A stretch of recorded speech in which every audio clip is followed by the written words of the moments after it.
The long-running tension between Jay-Z and 50 Cent has resurfaced once again, reigniting conversations across the music industry.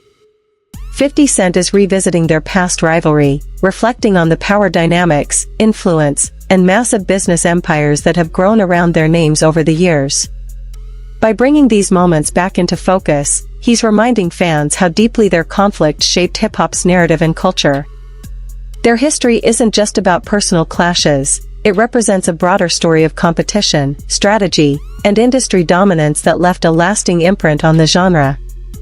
As old tensions re-enter the spotlight, the conversation around their legacy grows louder, proving that this feud still carries weight, impact, and cultural significance decades later. I remember one time walking in the studio, Bleak Beans, everybody was in there, and I was like, man, I'm telling you, man, y'all got a chance right now, just flood it, put out a lot of music, because 50 Cent is coming. And, you know, 4 months later in the club hit and it was over. And it was just like, okay, now everybody got to sit on the sidelines and wait this tight to wave out. There's a huge difference in energy internationally in 50 Cent and Jay-Z. In fact, his largest selling record sold 430-something thousand copies. My largest selling records sold 5 million. They let them be fooled in America and think there's a competition there. Because America can be purchased. You can buy it with marketing dollars. You see what I'm saying? But the rest of the world, there's not enough marketing dollars to go around. That's why I made a statement about Taylor Swift. I wish you would come take one of my awards so I could black his eye in front of everybody. And Jay disagrees. I want everyone to be clear. No one's scared of 50 Cent. Does that bother you? Does it bother you? No, it doesn't bother me. It's just his choice. Why would you have to make that clear when no one's ever asked me if I'm afraid of Jay-Z? The public is responding to his punk presentation. It's not 50 Cent. I don't have a problem with him. Kanye would not take a trophy from me. Neither Jay-Z. Right. Neither one of them. What would you have? The long-standing tension between Jay-Z and 50 Cent has surfaced once again, sparking renewed discussion throughout the music world. 50 Cent has revisited elements of their past rivalry, reflecting on the business moves, influence, and industry power that have shaped both of their careers over time. By referencing those earlier moments, he has reignited interest in a feud that helped define an era of hip-hop competition and strategy. Beyond personal disagreements, their history represents a larger story about ambition, branding, and dominance within the genre. As the conversation returns to the forefront, it highlights how their impact continues to resonate, proving that their legacy remains influential in shaping hip-hop's evolution. You couldn't sell more records than Jay-Z. But all you had to do was listen to Benny Siegel, and Benny Siegel was, oh my God. Oh my God. Yeah, he said that. That was the first of me actually hearing it. Like, oh shit. Like, I used to have questions like, why every time my album dropped, Jay would drop right on top. He wouldn't let me breathe, or right before me. Like, I was always close, and always thought like, damn, if a kid, back then it was physical copies. So if you had $20, 20 bucks that you saved up and you was going to buy an album, and it's under the same house, Rockefeller, between Jay and BC, 9 times out of 10 you won't buy the Jay-Z album. I never understood that every single album that I dropped, Jay dropped right on top. And it was like, damn, like that in-house competition at that magnitude was crazy. Jay already the boss, but I always thought that, like, let me breathe. But to maliciously plot to hold me back, I don't know, man. I don't believe that. I don't want to believe that. I mean, but like I said, despite his massive success, 50 Cent is often praised for staying closely connected to his circle and supporting emerging talent in the culture. Many artists and fans describe him as grounded and accessible, someone who understands the grind and continues to engage with the community. At the same time, Jay-Z is frequently viewed as operating on a more executive level, focused on entrepreneurship, leadership, and global business ventures that place him in a different lane of influence. These contrasting public perceptions highlight not only their individual achievements, but also the different ways each artist connects with the next generation of hip-hop, shaping their legacies in distinct and powerful ways. Jay-Z, right? I said to my nephew, I said, yo, listen, I have to ask him this straight up. So I said, yo, who is the people that's on NFL? And he said to me, and I'm sorry for anybody who don't understand, and he said, the white guy called for 50 Cent. So I said, who's the white guy? I'm digging this Jimmy Iovine. And he said, no, Eminem called directly for 50. And he said, that's his guy. He said, I can't do it if I can't bring 50 up. But that's his guy. That's beautiful. And guess who's Dre's guy? Your guy. Jay-Z is often described by commentators as a master strategist in both music and business, with critics arguing that many of his moves are carefully calculated to expand influence and long-term power. At the same time, his supporters credit his success to undeniable talent, discipline, and decades of consistency at the highest level of the industry. Over the years, some public voices, including 50 Cent, have questioned aspects of the tightly managed image surrounding high-profile partnerships, including his marriage to Beyoncé, while fans widely celebrate them as one of music's most influential power couples. Jay-Z's commanding presence at major events, including award shows and industry gatherings, continues to fuel discussion about how deliberately he shapes his legacy and maintains his position as one of the most prominent figures in modern hip-hop. You know what I like about 50? 50's on a whole nother level, but he's still approachable. You still get to meet the people and you know, Jay got to remember the people that made him. You know, I'm not saying I don't got respect. I respect Jay-Z, 50, used to respect, Diddy, but all that crazy going on. But, I always respected him because I looked at, for New York, those were like the guys. You know what I'm saying? The guys with the most money and the most influence. So with Jay is like, when the last time you haven't seen Jay, so I think people are just going to say that. You know what I'm saying? But for me, I mean, Jay, you got to remember, he didn't want 50 at the Super Bowl. That was crazy. I'm like, wait, Jay didn't want 50 at the Super Bowl? Know that? Yeah, he didn't want. I remember Eminem pushed for it. That was some hate. Yeah, I remember Eminem was like, I'm not going to do it unless 50 does it.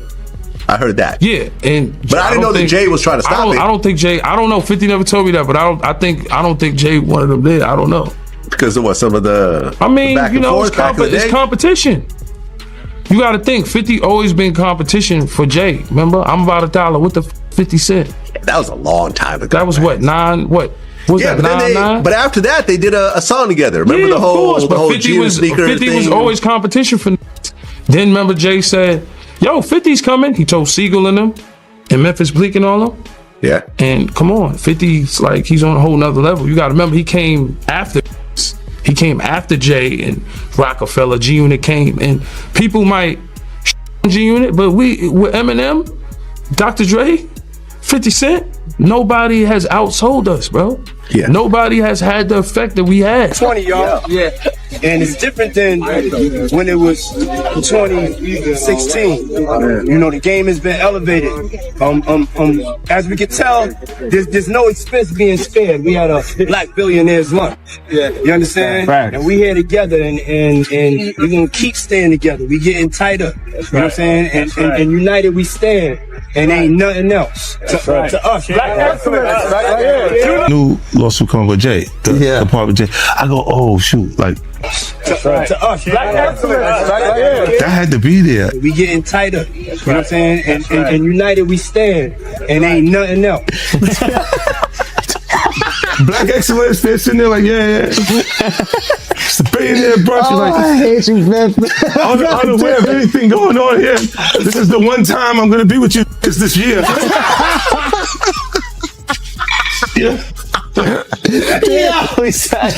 For years, public discussion around Jay-Z and Beyoncé has sparked debate about how much of their relationship is personal versus professional strategy. Some observers speculate that their partnership amplified both of their careers, while supporters emphasize that their long-standing marriage reflects a genuine and enduring bond. At various times, online rumors have questioned loyalty or intent, but no verified evidence has substantiated those claims. Similar conversations have occasionally appeared in discussions about the early career of Rihanna, often centered on broader debates about power, mentorship, and industry influence in shaping emerging talent. While much of this dialogue remains rooted in speculation, it reflects a larger pattern in entertainment culture, where public perception, media narratives, and fan theories can sometimes carry as much weight as the facts He themselves. signed that contract, the marriage contract. He got trophies. No, those trophies. Those trophies came rolling in, buddy. He started getting Grammys left and right, man. I mean, look, if you look at his career, You're gonna let him say that? Jay was getting Grammys. He had one. Exactly. He had one. And he ain't show up. He had like 20 now. Oh, Lord. He had like 18 since he been down. Look, he had one, bro. Hard Knock Life. You're not wrong. He was one. At the same time, he got them shits. He's like drinking. His pictures with him like thinks the cup. Wait a minute. So you're saying the success is derived from the marriage? I've absolutely been treated differently. The accolades. Because he's no longer viewed as what, like a street or gangster rapper. Now he's viewed as a businessman, entrepreneur, family man. And the biggest ones because of the position Beyonce's. His career, you can look at that and say the association to Beyonce is when he started to receive the 16, 17 Grammys since he's been with Beyonce. Right? And you go, prior to that, one. Right. You see what I'm saying? So that came in association, like you see their kids even have Grammys. Like they don't sing yet. They don't sing. Right. They don't rap yet. And they already have Grammys and shit. So it's like they give them this trophy so we secure that they're coming to the award show. It meant that much to the culture that they just gave them. Why are you so on top of the business side of Jay-Z? You know what I'm saying? Some people like to just be an artist. Yeah, I was actually forced to be an artist and a businessman because when I tried to get a deal, I couldn't get a deal, so I had to create Rockefeller Records. We actually created Rockefeller Records from nothing. And, so I was forced to know both Jay-Z sides made of headlines early in his career after a widely publicized altercation involving music executive Lance Rivera in New York. The incident attracted major media attention and became one of the defining moments of his early journey. Jay-Z later resolved the matter through a court agreement, taking responsibility and moving forward with his career. Over time, this episode has been viewed as a turning point that highlighted the challenges he faced before rising to become one of hip-hop's most influential artists and entrepreneurs. Rihanna. She's from Barbados? Yeah. Okay. Okay, she's Bayesian.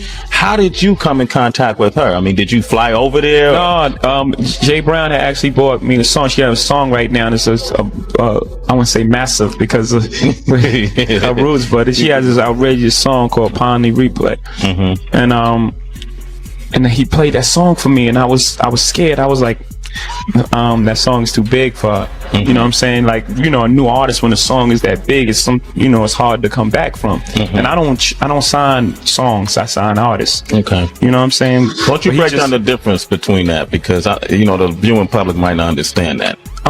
Some people chase the hot song for a minute, and then they sign based on the song. I want to sign it based on an artist, based on or based on the swagger, based on the level of talent, based on the writing. So I was a little reluctant when I first heard the song, and then he kept going. Jay Brown, he kept being persistent. I was like, bring her by. And when she walked into our office, I was like, she just had, it was just something about her. It was just, she had this, it was just something about it. And then she performed the song, and I was like, okay.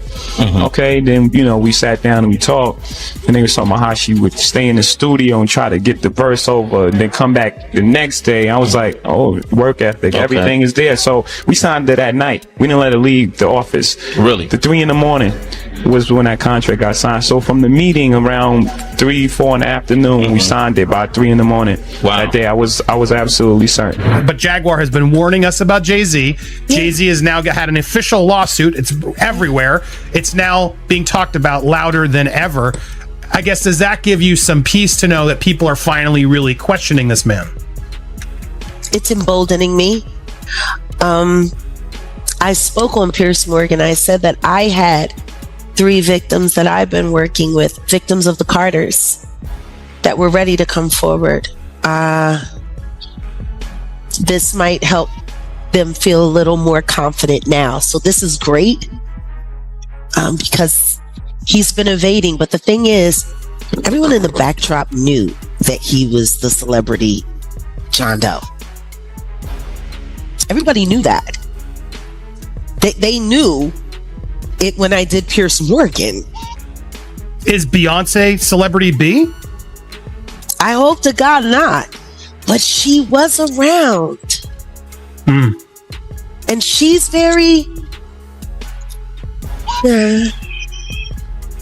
she's got enough on her plate. After everything that happened with the election and everything that's happening right now, I'm not going to dump on that woman. She got better fish to fry. Well, what I will say is that her husband, she knows exactly who he is. Yeah. She knows. She knows. To Def Jam. She was an innocent baby when she came over here. And look at her now. 14 going on 15 years old. Flown over without parental supervision in a private plane by a man who was supposed to be a producer who auditioned her at 3 a.m. in the morning in a hotel room. Auditioning at 3 a.m. in the morning, a 14-year-old girl. She was flown to another country. She was taken to Def Jam headquarters. She was left in a conference room alone with Sean Carter for nearly 6 hours alone with no parental supervision. Her father collected a $500,000 check. She has the fastest inked deal in Def Jam. Over the years, Jay-Z has publicly reflected on personal challenges within his marriage to Beyonce, a candid approach that sparked widespread discussion about accountability and growth in high-profile relationships. Conversations intensified after the widely reported 2014 incident involving Solange Knowles, when surveillance footage from a Met Gala after event showed a brief confrontation in an elevator, with Beyonce present. The clip quickly became one of the most talked about moments in pop culture, generating extensive media coverage and public debate about family dynamics and privacy. Over time, the episode has been revisited as an example of how even the most private moments of public figures can become global news within He turned minutes. himself in tonight, and the cops started working on his rap sheet, accusing him of a stabbing at a trendy party. Kimberly Richardson is at Midtown South right now. Kimberly. Well, Rosanna, just a few hours ago, police here at Midtown South arrested Sean Carter, better known as Jay-Z. The rap star voluntarily turned himself in here at the precinct earlier this evening. Now, Carter is being held here in connection with that stabbing fight that erupted at the Kit Kat Club last night. But just a few moments ago, Carter's attorney had this to say. He's not involved in this, period. He was at the club? That's my only comment. He wasn't involved in this. So it was someone else that did the stabbing and the hitting? I didn't say that. I said he was not involved in it. Now, Slovis goes on to say that at no time was Jay-Z hiding from the police, that they were in touch with cops all day and that they're trying to resolve this as gentlemen. But as Mike Sheehan shows us, others say they've seen the dark side Over the of Jay-Z. years, the relationship between Jay-Z and Beyonce has been closely examined by both fans and industry observers, largely because of how visible their careers and public appearances are.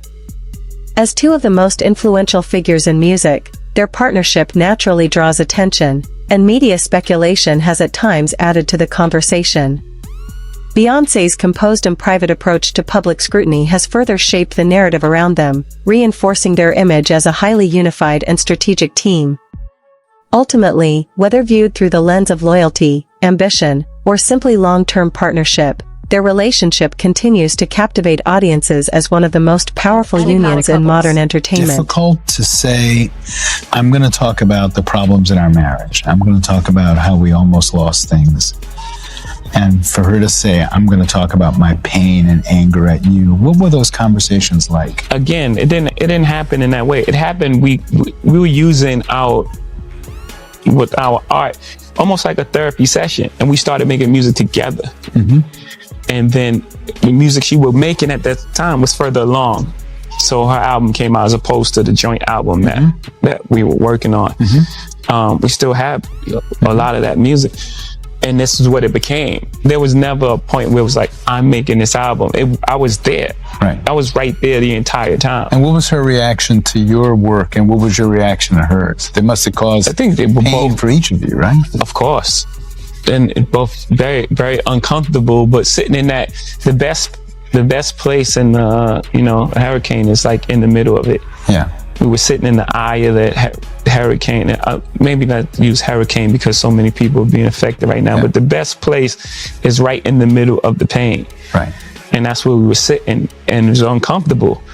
And it's a lot of conversations, and really proud of the music she made, and she was really proud of the art I released. And at the end of the day, we really have a healthy respect for one another's craft. I think she's amazing. Right. Most people walk away and like divorce rate is like 50% or something, because most people can't see themselves. The hardest thing is seeing pain on someone's face that you caused and then have to deal with yourself. Yeah. So most people don't want to do that. Yeah. You don't want to look inside yourself. And so you walk away. It's my soulmate, it's the person I love, and you can be in love with someone. You can love someone and if you haven't experienced love and you don't understand it and you don't have the tools to move forward, then you're gonna have complications, period. And if you can either address it or you can pretend until it blows up at some point. And for us, we chose to fight for our love, for our family, to give our kids a different outcome. You see, to break that cycle. For Black men and women, to see a different outcome. Like you were saying, it's not this celebrity couple. We were never a celebrity couple. We were a couple who Discussions about Jay-Z's personal life have periodically resurfaced in media and online conversations, often driven by speculation involving high-profile figures. For fans and industry observers, these recurring narratives underscore how fame amplifies scrutiny, transforming even ordinary moments into public talking points. They also reflect broader conversations about power, influence, and the balance between a carefully managed public image and the private realities that exist behind the spotlight in the entertainment industry. A new twist in a high-profile lawsuit accuses rapper Jay-Z of raping a 13-year-old girl in 2000 alongside Sean Diddy Combs. The lawsuit, originally filed in October, was refiled today to include Jay-Z as a defendant. The anonymous accuser claims the assault occurred at an MTV Video Music Awards after-party. Jay-Z has denied the allegations in a statement on Roc Nation's Instagram, calling the accusations heinous and urging a criminal complaint be filed instead of a civil one. He also criticized the attorney behind the lawsuit, Tony Busby, accusing him of exploiting a recent court filing has drawn significant media attention after adding Jay-Z to a lawsuit originally filed in October, which references allegations connected to a 2000 after-party following the MTV Video Music Awards. Jay-Z has firmly denied the claims, describing them as false and stating that any legitimate investigation should proceed through appropriate criminal channels rather than civil proceedings. He has also criticized the attorney involved, alleging improper motives behind the case. The updated filing has renewed broader discussions about high-profile litigation in the entertainment industry and the heightened scrutiny public figures face when serious allegations enter the legal system. That if you throw little and you don't throw out allegations, but like you kind of poke fun at them, You just ask questions. You're not worried that it comes back your way.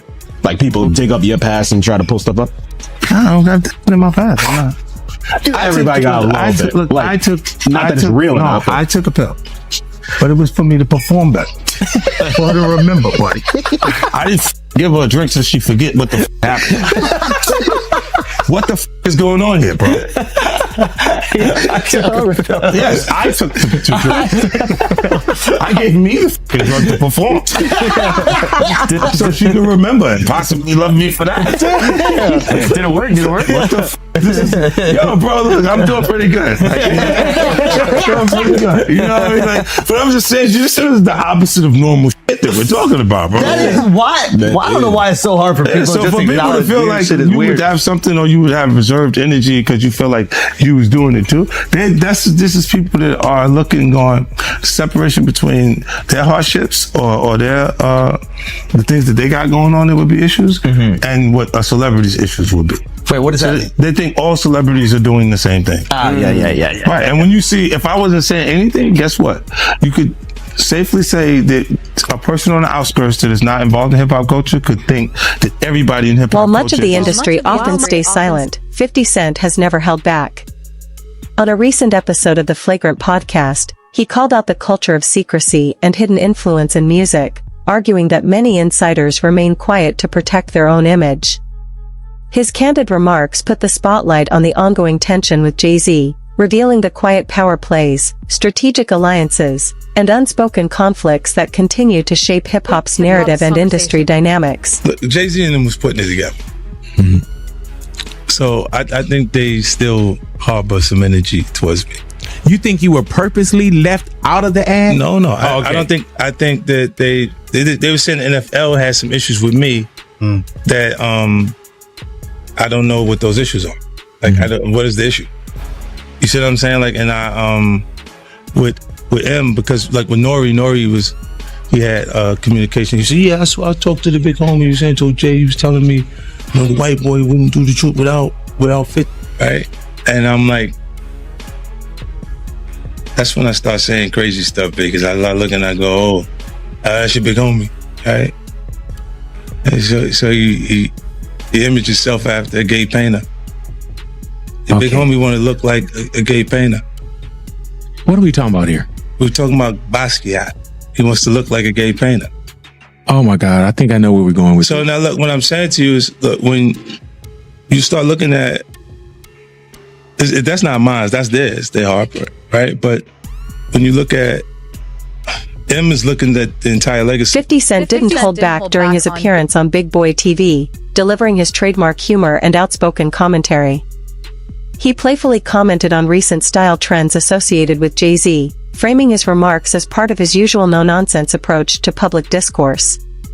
In an industry where many choose their words carefully, 50 Cent is known for speaking directly and confidently, making his opinions clear regardless of the audience. You haven't seen it, which I hadn't seen it until this morning when I saw this headline. Kim found it for me. Let's watch this clip quickly. Crazy Let's that you watch haven't Tyra seen like pushing to get this out of Rihanna, and when it does, man, it made me feel very, very uncomfortable. Audition. Yes. But before I met him, I was so nervous. I was shaking literally.